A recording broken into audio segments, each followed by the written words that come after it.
given so many Ghanaians, including me myself, lots of heartache, and at a point I think my pressure was skyrocketed. It was a heart in mouth moment, but the guys saw it through, and we have our first victory. And the omen continues. The Black Stars still are unbeaten in any World Cup game which they have scored the first goal. Korea are still yet to win a second World Cup group game. Paulo Bento getting himself sent off in the last minute as a result of he thinking that that corner kick should have been taken. But I think that the Black Stars have done themselves a lot of good. Listen, this is a game you could see it goes beyond whatever the coaches or the coach told them to do. They play this game thinking and knowing very well that we are at the verge of probably giving ourselves the chance of qualification if you're able to win this game. If you saw the last from the 75th minute going, it was all Korea based on the changes that Otuado did. Clearly, it gave the indication that, listen, we want a lot of men behind the ball. We want men who would kill themselves, defend all through. Good win for Ghana. I was a bit surprised that, when we did, the second half, we previewed the second half. I made mention of the fact that the Koreans would come into the second half. They would try and press and they would try and go at Ghana. In the first 10 minutes in the second half, they had equalized. Clearly, it was a reflection of what happened in the first half. We could not settle early on in the game and they punished us. But the Black Stars did not give up. They weathered the storm in terms of shaking themselves up. They came up and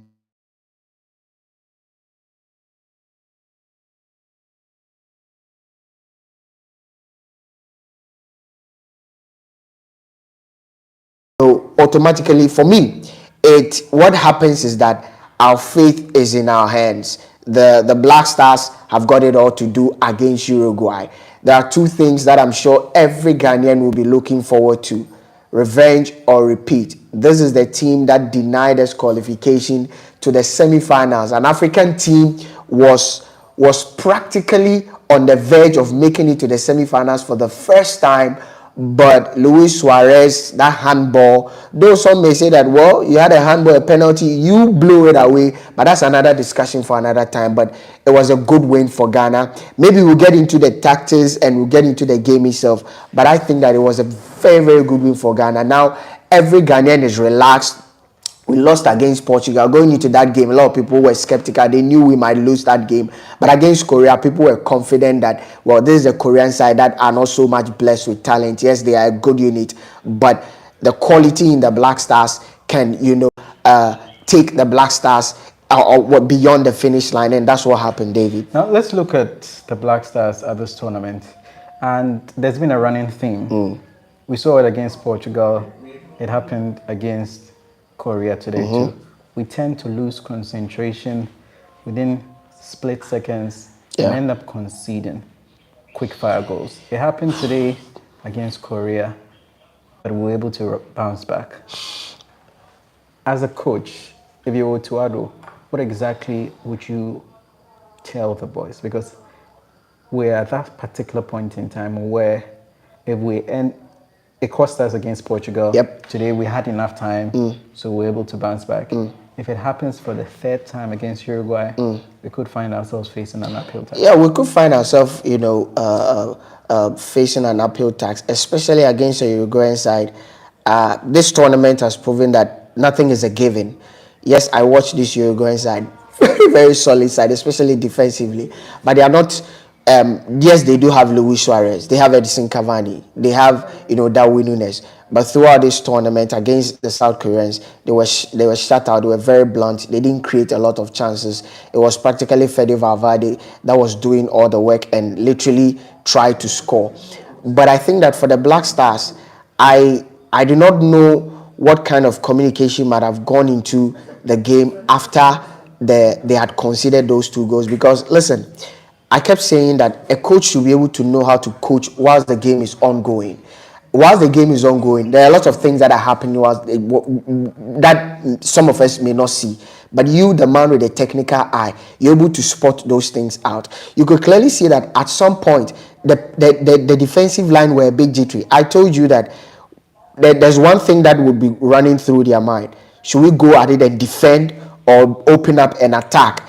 If we do attack, these guys are likely to equalize. If we do attack, we are likely to score. It may be an advantage to us. But if we do defend, they are likely to press, and equalize. So it is the duty of the manager to ensure that after the first half, you speak to your boys. While the game is ongoing, you keep sending out communication signal, because you would be able to know whether the defensive partnership is, they are a bit lax in their communication, the fullbacks, especially the 2 goals that we conceded.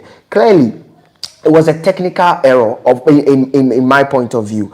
Why? Tariq Lamptey, Kudus was supposed to track back to help Tariq Lamptey, but that wasn't happening. So the Koreans, all the 2 goals that were scored came from the right side, and as a result of they pressing Tariq Lamptey high, you could clearly see that Tariq Lamptey needed help. So what you should have done is that, okay, if you do not want Kudus tracking back, maybe because he might be tired when he has to transition from defense to attack, what you need to do is Salis is helping out, Gideon Mensah. So what you do is you tell Partey, when the ball goes to the right side, or when Tariq Lamptey has the ball on the right side, come back to help him. So for me, it was a tactical error that went wrong, because we can't keep conceding more than 2 goals in a game. Because if you concede more than 2 goals, then you are telling your opponent that I can score 3 or more. And we know the challenges that the Black Stars have with scoring. Even in this game, two of our goals came from the most unorthodox way that Ghana usually scores. We rarely score from corners, or rarely score from headers. So for me, it was Otuado not being able to read the various weaknesses in the team while the game was going on, because I hope and pray that we do not repeat some of these mistakes against the Uruguayans, because we have the belief that this is a Uruguayan side that we have a bone to pick with. So you need to avoid all those mistakes. Clearly, when Tariq Lamptey was suffering on the right side, bring somebody to help him, because at some point you could see that Kudus was tired. It was one of the reasons why, aside the tactical switch that he needed more men in defense, it was one of the reasons why they had to withdraw Kudus and ensure that he keep lots of body behind the ball. And he brought on Dennis Odoi as well. Why didn't he do that early?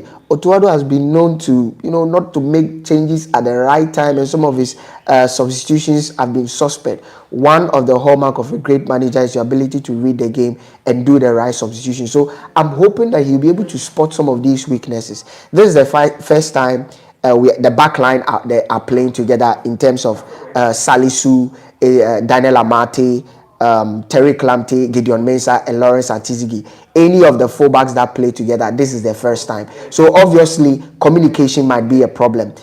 They met barely 3 weeks ago, like about a week to the tournament. So you would have to work on whilst the game is ongoing. And that's what I feel. It is the duty of the manager to keep instructing the defense line, to keep instructing the boys, to keep it tight at the back, not ensure that you leave enough spaces. Our own Asamajan is dancing, and we are live, guys. We are live. If you have not subscribed, make sure you subscribe to Sports 101. Like. Want to see your comments? We'll be reading your comment as the show goes on. We have about maybe we're looking at the Portugal Uruguay game. We'll also be looking ahead to our game against Uruguay. But I think that it is the duty of the manager to ensure that we do not commit some of these blunders. Now, today was the first time the Black Stars have ever scored 3 goals in a FIFA World Cup game. And you know what's quite interesting as well? This is the first time the Black Stars have won a FIFA World Cup match since 2010. It tells you how long. And had to wait. It was a disaster in Brazil. 2022 didn't kick off note. And we finally had a first World Cup victory. Guess the last match we won? Our last match was against... the last World Cup match we won. In 2010, against the USA. Yep. Yeah. Good guess. So it's been quite a long while. Probably over a decade. But let's look at all of the dynamics what today's result presents. Because Ghana go on to play Uruguay, who would themselves play against Portugal later tonight. It's a winner-takes-it-all adventure for the Black Stars. And the job could even be much more easier should Uruguay lose tonight. if you were to add, what sort of preparations would you be making for? Because the theme and script picks itself. This is a team that had denied us qualification. We have a bone of contention to pick with them. For me, I think that, listen, we should forget about revenge. If you're going into the game and you have revenge at the back of your mind, you'll be making a mistake. And I'm sure Otuado, having played a game at the highest level, George Boateng having played a game at the highest level, the technical director in Q-Shooting, having seen his coach Tottenham Hotspur, he's coached some of the best players in the world. He's seen players play at the highest level. He's had team talks at the highest level. I think that the last thing Ghana would want to do is go into that game. We want to revenge. No, you want to qualify, because if we hadn't been drawn against, Uruguay, our aim would have been that we win our next game and we qualify. We should forget about the fact that we are playing against a Uruguayan side that literally where the guys that were standing, they were standing between us and the semi-final slot. I feel that you do not blame Uruguay for qualifying. Go and blame Asamoah for blowing that penalty away, because even though Luis Suarez denied us, prevented ADR from scoring, Asamoah was just some few meters away from taking us to the World Cup. But so we shouldn't go into this game with the mindset that, hey, we are going for revenge, because if you do, then you begin to make rash decisions. You'll be playing the game with your head. You'll be playing the game with your heart, instead of your head. Your head is having gone through all the technical and tactical abilities and showing what the coach has taught you, instead of being so emotional, because we cannot go into that game with an emotional mindset. We're making emotional decisions, and psychology has that when you make emotional decisions, you tend to make a lot of mistakes. That's an extra spice, because if you're a Ghanaian player walking out on that field at Al Janoub on Friday, you know that beyond the fact that there's qualification at stake, there's also an error to remedy. Doesn't it give the game an extra spice? Doesn't it give you that extra hunger and desire to go on and do more than you would have usually done? No, I think that you do not need the emotions of this is a Uruguayan side that we have a bone to pick with to give you that extra bit of motivation. Just the fact that if you make it to the round of 16, one, you are getting more money. One, you are getting more exposure. Two, you as a player, you are selling yourself. There are a lot of things that go beyond our seemingly rivalry with Uruguay. I do not want, again, let me reiterate, and I don't know what our viewers may think. I feel that Ghana should not go into that game against Uruguay with shouldn't go in that game, with a lot of emotions. They should focus on the game as it is, that, hey, if we're able to beat Uruguay, we are, what is it called? Qualifying to the next stage of the competition. The last thing we want to do is go into that game thinking that, let me reiterate, this is a Uruguay side. Again, Luis Suarez is still there. This is a Uruguay side that Luis Suarez have all these players. They denied us. I feel that, listen, we should go into that game knowing that we have a round of 16 opportunity. If we qualify, we're even getting the opportunity. We are likely to play. If we play second, we're likely to pitch. If Brazil come first, we're likely to even play Brazil. So there are a lot of dynamics and a lot of emotions that go beyond that Uruguay game. Listen, David, if the Uruguayans coming into this game, depending on whatever happens against Portugal, even if they lose against Portugal, they are not going into the game against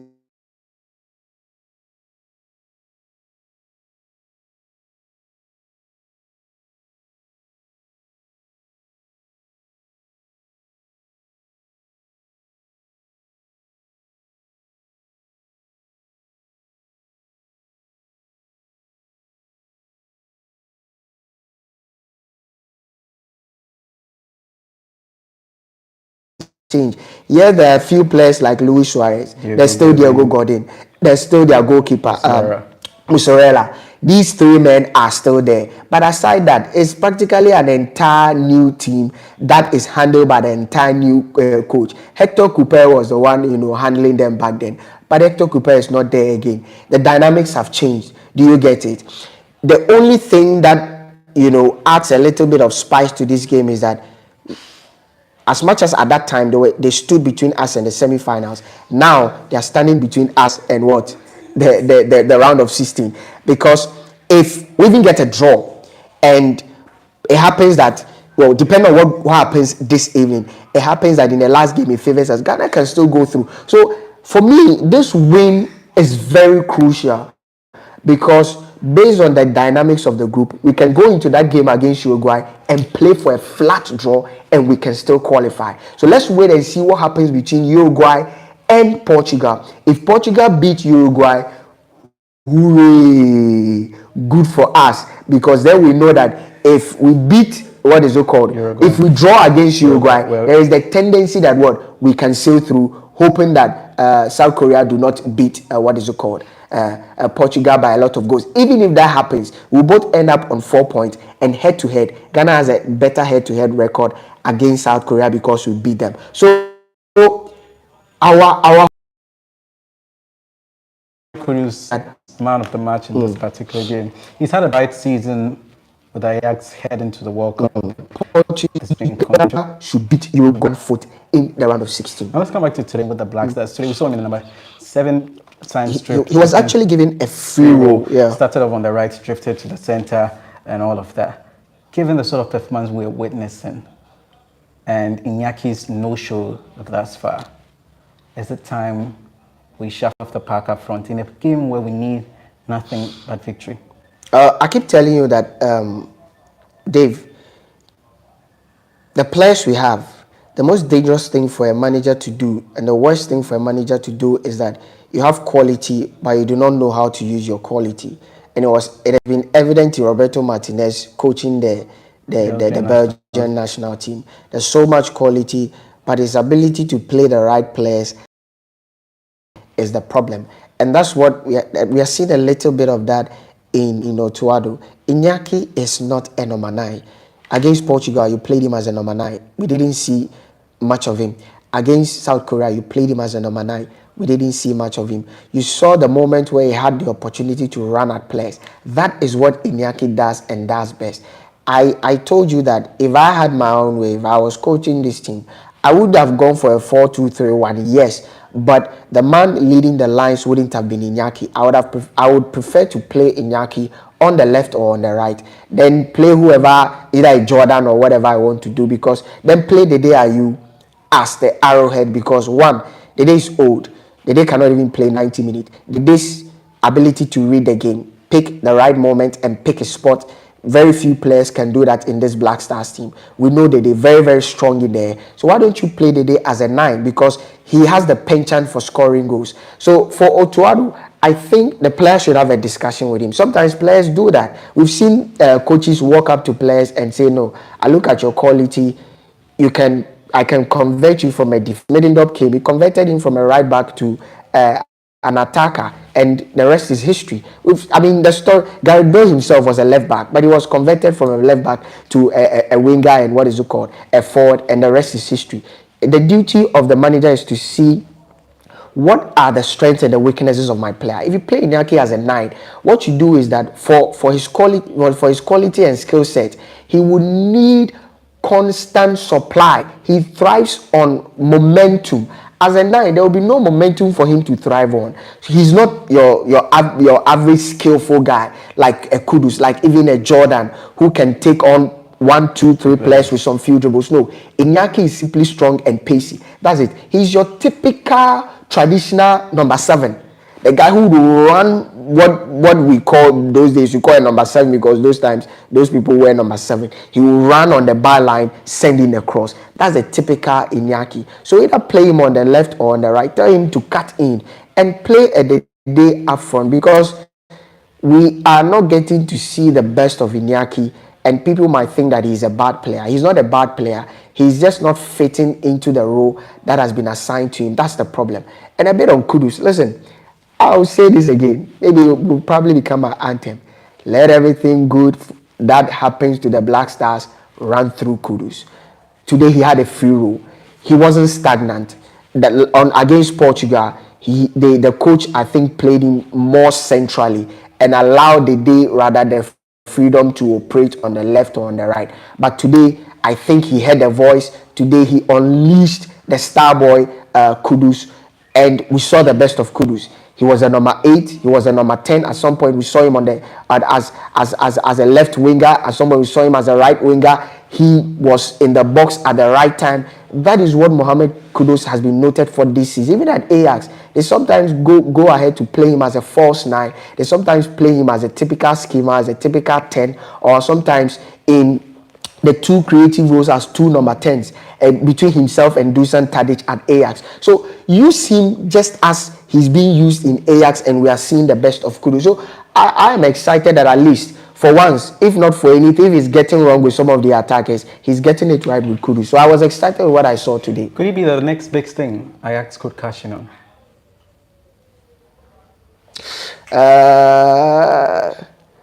The next big thing could be... You look at Ajax. We've had a penchant of trading some of the finest talents on the world stage. We've seen Matthias De Ligt, we've seen Frankie de Jong, we've seen Anthony. Could Kudus? Kudus. Dave, listen, I think that if you look at the current Ajax team, maybe they would want to cash in on Julian Timber. But Kudus is the next cash cow for Ajax and for Ghana. I think that I'm sure by now we'll be speaking to him. I'm sure by now they will be advising him, because I have seen talents like Ransford Osei. You remember Ransford Osei? Yeah. That brilliant under-20 team. I've seen talents like Dominic Adia. I've seen lots of talent that did not make the right move. Ransford Osei made a move to Atletico Madrid at the time, and it was the wrong move, and the rest was history. We didn't see Ransford Osei again. We didn't hear of him. Daniel Opari. If there was ever a striker for me who could have played at the highest level, to the level probably Anthony Yeboah played, and even surpassed what Anthony Yeboah did, it would have been Ransford Osei. But he didn't make the right move. So I'm hoping that the handlers of Kudus are talking to him. I'm hoping that they're advising him, because your next move can either kill your career or make your career. One, you need to play under a manager who believes in your talent and is willing to take a gamble on your talent. Two, you need to play in a team that suits your quality, and in a team that has a system that would magnify or harness your quality. Because imagine he walks into a Man City side. There's Phil Foden, because how Kudus plays away? He's competing with Phil Foden. He's competing with Jack Grealish. He's competing with Bernardo Silva. That would be a wrong move. So he should make the right move. A team that would give him the freedom to play. A team that will believe him. When you are playing and you are happy, you do a lot. People have talked about Liverpool, because Liverpool lack that creative midfielder in there. Liverpool lack that creativity in the middle, and Kudus could be that guy who. And it's true. If you look at how Liverpool play, imagine a midfield pairing of Kudus, Thiago Alcantara, and maybe Harvey Elliott, or a front three of Kudus, Mohamed Salah, and Darwin Núñez. A very fluid attack. They can interchange at will. So he should make the right move, but I would hope that he will bid his time at Ajax this season. More importantly, avoid injuries, because it's very, very important. Bid his time at Ajax, get the numbers, get the goals behind him, get the stats behind him, and he will be the next biggest thing after MichaelEssien's transfer from Lyon to Chelsea. Now let's look ahead to what is set to come later today. There's Brazil versus Switzerland in a group that Cameroon shot themselves in the foot. Yeah. They had an excellent start in that game against Serbia. It was a pulsating encounter. It's a school thriller. I missed all of the drama and hullabaloo that happened behind the scene, but that game produced a classic.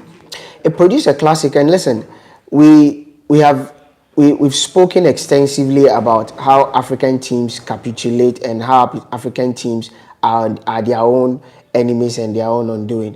I think that when we were doing the preview of the African team, one of the major topics that came up was, can an African team win the World Cup? And I told you that there are three major Achilles heels. One, we've been able to cross that, bridge the gap in terms of quality between us and the rest of Europe and the rest of the world. I kept saying that Look at Choupo-Moting. He's playing Bayern Munich. He leads the line for Bayern Munich as we speak. So that gap has been closing and it's been closing. The two Achilles are the mental block, how we're able to cross it, that vulnerability, and secondly, the technical or the managerial acumen to be able to match the rest of Europe. Today was a typical example of the major two hurdles that African teams would have to cross. And Cameroon literally messed themselves up. One, the rift between Rigobert Song and Andre Onana. Before the game, we saw the team sheet. There was no Andre Onana even on the bench. The news came out that he dropped him for tactical reasons. The main reason why he dropped Andre Onana was because, according to Rigobert Song, Andre Onana does not play the typical goalkeeping role well, and he doesn't like how he keeps the post. Why is he saying that? One, he says that he comes forward too much in terms of he being the last line of defense, or he playing that what liberal role the Germans have come to know or define. When I say the liberal role, so when you watch, yes, the sweeper at the back, when you watch the German teams or Bayern Munich play, you will realize that Manuel Neuer usually comes forward a lot because you want to be the last line of defense or the sweeper. He according to Rigobert Song, he doesn't like that from Andre Onana. And two, Andre Onana touches the ball too much. And I asked myself, the modern game has evolved. Back then, the goalkeeper, and what he wanted Onana to do is stick to your post. Don't do it. And when the ball comes, catch it, hit it, catch it, hit it. And we saw today the goalkeeper, he didn't move. And you see, the game has evolved over the years that the goalkeepers have become so integral to the progression of play right from the blast of the whistle. Teams are paying, how much did Liverpool pay for Alisson? Paid over the top. 70 million plus just for a goalkeeper. Why? Because they want to initiate an attack with him. He's somebody who plays the ball very well, can pick a pass. You saw that goal when Liverpool beat City. It was his assist that caused Cancelo to make that mistake, and Mo Salah capitalized on. That is where the game has grown now. But we have an African coach. I told you, the African coaches, Omasa. Well, the African, some of them.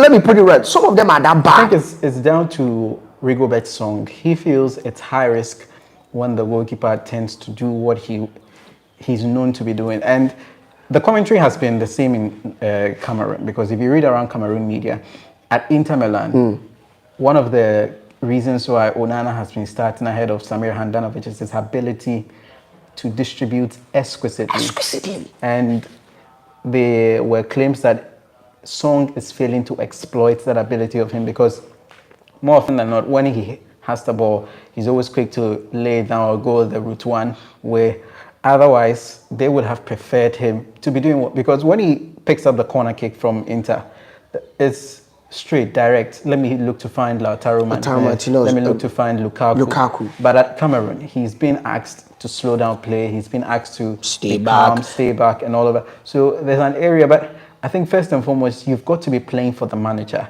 And it's a contrast in styles and ideologies. Rigobert Song prefers his goalkeeper to be the traditional goalkeeper, shot stopper. He also is to stay in the post, save the ball, and then you believe you should play to the direction of the manager. I disagree.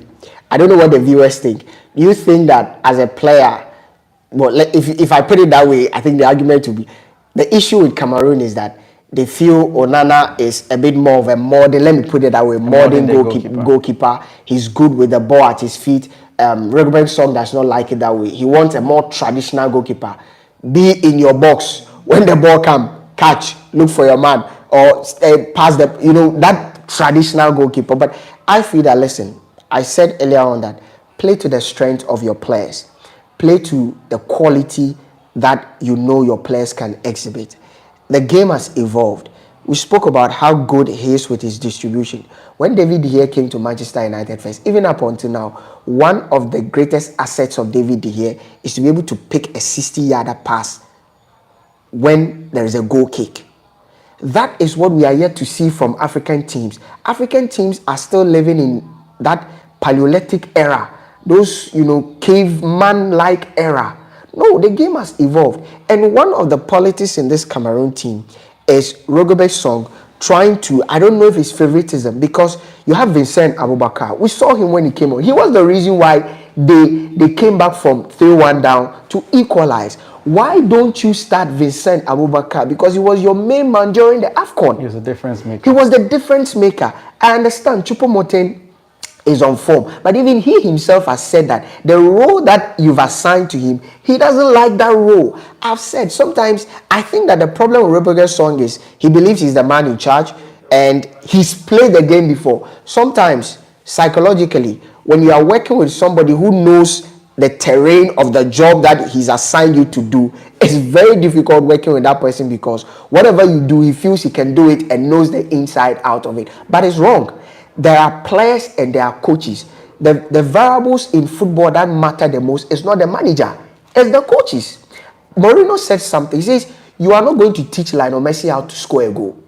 You, the coach, you are not going to teach Cristiano Ronaldo how to score a goal. I don't know if you've watched that video. Since you are not going to teach Zlatan Ibrahimovic how to trap a ball on his chest. They know how to do this thing. So imagine Mourinho comes. Is he now going to teach Ronaldo how to score a goal? No. He says your duty is to build a unit based on the talent the guys have. That is the ultimate thing with coaching. Good managers are able to translate their ideas from their head into the feet or onto the feet of the players. This is how I want to make or magnify your talent.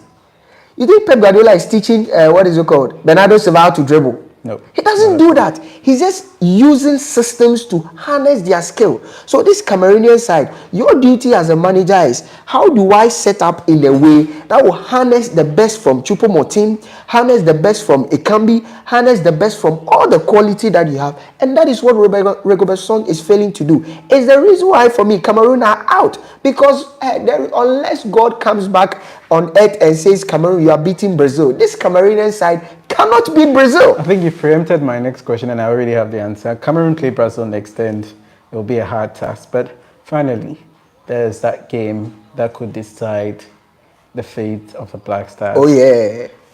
Uruguay versus Portugal. A blockbuster, I promise us to be. Blockbuster Uruguay game. Go into the same game as the Black Stars and the Koreans. They have just one thing on their hand. Portugal do know very well that if they win today, they've won the group. Yeah. Because then there's no one that can surpass their maximum tally. Yeah. Do they go for broke or they go defensively? I've seen the Portuguese side, and the problem with the Portuguese side, again, as we keep saying, is their manager, Fernando Santos. He's the reason why we are not seeing the explosiveness of this Portuguese side. Yes, he was able to manage this team to win the 2016 Euros and also to win last year's Nations League. That's good, but this is the World Cup. And for me, he's stifling the creativity and quality in this team.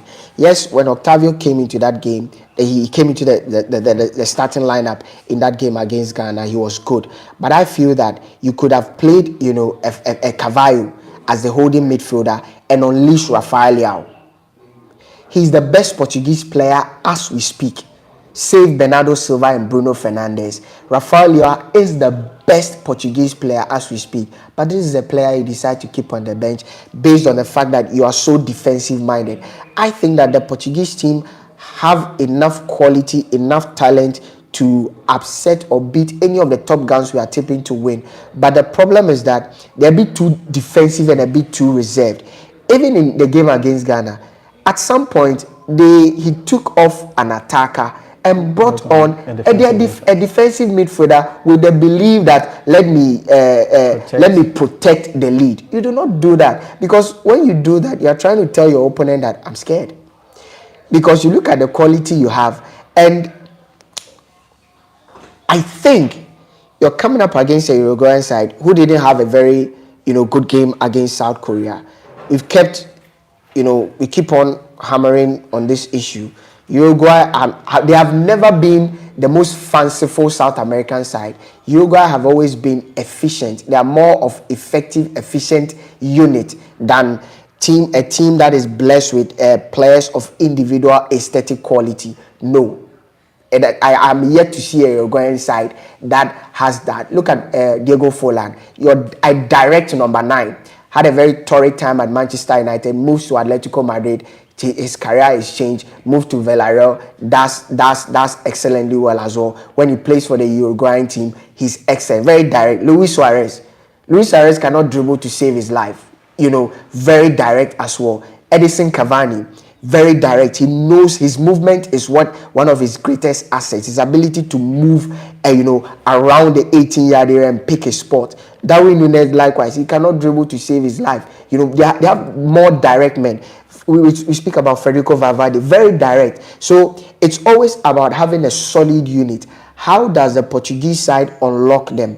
I feel that this Uruguayan side will not give the Portuguese side the spaces that the Ghanaian side afforded them. They won't, because they play with them consistently. They know the threat Bernardo Silva poses. They know the threat Rafael Leao poses if he comes on. They know the threat João Felix poses if he plays. They know the threat Bruno Fernandes, even Cristiano Ronaldo poses. So they will not afford them that space. The Uruguay, I think, in this game would play for a draw instead of actually going for the kill, because they know that a little bit of effort, and when we beat Ghana, we are through. So I'm looking at the Uruguayan side. That will be more compact at the back, in the middle, and like Ghana played, have a lot of men behind the ball.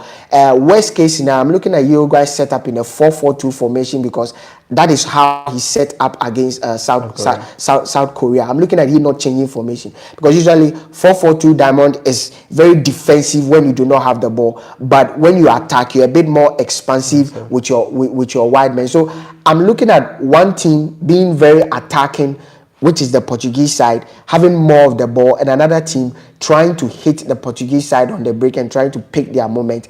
I think that if Uruguay gets a draw in this game, in a way, it makes their game against Ghana World War III in terms of football, because then they know if we win, we are through. If Ghana knows if we win, we are through, or a draw for us, we are through. It shapes up nicely if it ends up in a draw in that particular one. But finally, just before we take leave of our viewers, and that mini battle between Ronaldo and Messi, both are tied on 8 goals. You fancy Ronaldo to extend the margin in the World Cup? I do not think that he will score in this game. I do not think that Ronaldo will end up getting a goal in this game, because Ronaldo he doesn't do this anymore. He cannot run at the defenders. Ronaldo now picks his moment, and in the game against Uruguay, moments will be very far and few, because they are very compact side. They will not give you the space to run into and try to shoot at goal. Diego Godin would hand you down. When as good as Ronaldo is in the air, they can counter that with Diego Godin as well. And for me, I don't see Ronaldo scoring this game. I would wish that he would start Ronaldo from the bench. I would want more fluid men in this team, because you need men who can unlock the spaces in this Uruguayan team, because they are going to be very compact. You need players like João Felix. You need players like Rafael Leao, who can pick the ball and run at any defender at will. Very skillful, has powerful shot in his feet. I would wish that he would not start Cristiano Ronaldo in this game. Let me take a few of our comments from our viewers, and I think you can start. Okay, so let me start from our guy, PK Justice. So PK Justice said, World Atizigi Day every 28 November. But I think today Atizigi, gave a good account of himself. He didn't really disappoint. He went into the tournament on the back of a shady reputation, not one that he's been able to give off the very best. But today, he came up tops. He showed why he's been given the nod ahead of the other two. And for me, he gets a 7 out of 10 today. Yeah, Justly N says that let's go South Korea and they score us. Then some kid Calabacchio, I can't read that. I think is in I don't know what language that is. Justice PK Justice says, Lucky, you're on point. Thank you, PK Justice. You are our man. We're doing this with you. Well done, Black Stars. On to the next. VP Reality says last 20 minutes was very nervy. We got away though. So David, you can take some of the comments there. This one from Percy Bonnie says, just understand Ghana won by luck. I'm not being a defeatist. I'm a realist. Percy, please. Thank you please. very We much do not for want your that. comments. We won by beating them. And he's drawn a reaction from Kojo Hayford. He says, What basis do you have calling our win luck and still seeing you a realistic? Portugal beat Ghana by luck there. Thank you for your comments coming through.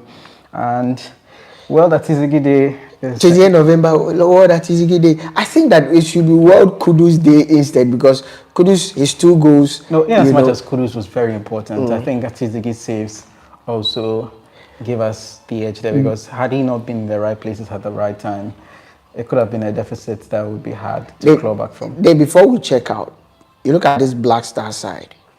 If we're able to sail through, beat Uruguay, do you think we can repeat the feat of 2010, go all the way to the quarterfinals? Because like I said, if the dynamics of this group plays out, Brazil, we are all hoping that they would win their group. If Brazil win their group and Ghana ends up placing second, it's Ghana against Brazil in the round of 16. Given what I saw in the friendly, we are tagged as the Brazilians of African football. Maybe we would have to take that tag off when we meet them. But given what I saw in the friendly between the Black Stars and Brazil, I wouldn't fancy our chances of going up against them. But there's always 2 sides to a coin. Yeah. Now the Black Stars could still progress as group winners. That's the thing we've not. That's actually an outside possibility we're yet to explore. Because if Portugal do not get maximum points tonight against Uruguay, or end up losing, they would have themselves on 3 points. Uruguay will move to 4 top of the table. The Black Stars would have 3. South Korea will be on 1. South Korea will be on 1. Now, what this means is that if the Black Stars end up beating Uruguay and Portugal get maximum 6 points, Portugal draw or even fail to win that game against South Korea, that leaves us on 6 points. Then we qualify as group winners. Then we qualify as group winners, and potentially we could be playing Serbia. We could be playing Serbia, Switzerland. Serbia, no, don't mention Cameroon. Cameroon are out. I'll bet my everything on Cameroon are out. Given the history with Saudi Arabia, no, Cameroon are out. Well, anyway, and immediately that happens, they should sack. If I were, I know the love between Samuel Eto'o and Rigobert Song, but I think that even before their last game, they should sack him. Even before his politics is the reason why Cameroon are where they are right now. That's another discussion for another day. But like you said, I think that based on the dynamics of the group, Ghana could actually end up topping the group. I'm hoping that happens because we need to avoid Brazil. Exactly. The truth of the matter is, if you look at Brazil without Neymar, Tite has built a solid team. And today there's talk that Lucas Paqueta could play in that advanced Neymar role. And that's a role he's already and that is his preferred role. Position. So for me, I think that Brazil loses nothing with the things Neymar does, nobody in the team can do. The ability to run at defenders, draw players, draw attackers, get infringement. Very few players. Maybe you could mention Vinicius, but if we can avoid Brazil, we need to avoid Brazil. But I'm excited for the Black Stars. I don't want to be a bit too ahead of myself, and I do not want us to be because I'm thinking about even we topping the group. Let's sail through. Let's enjoy the victory today because, listen, the boys have earned this victory. God willing, on Friday, 7 p.m. After the second round of 3 p.m. After the second round of games, all the games the final group games, none of the games will be played in the morning. No, it's 3 p.m. 3 p.m. and 7 p.m. And that kicks off tomorrow. Yes. Senegal versus Ecuador at 3 p.m. and then it's 3 p.m. There's the England-Wales at 7. Senegal, Ecuador, crunch game. If they win, they go through. The Ecuadorians already, have for them, I think they're already through to the next round. They beat South Korea. And they beat Qatar. They beat Qatar. They beat Qatar. Then they drew with the Netherlands. So they know that in their last game against to avoid defeats against Senegal. They are through. So it's going to be a crunch game.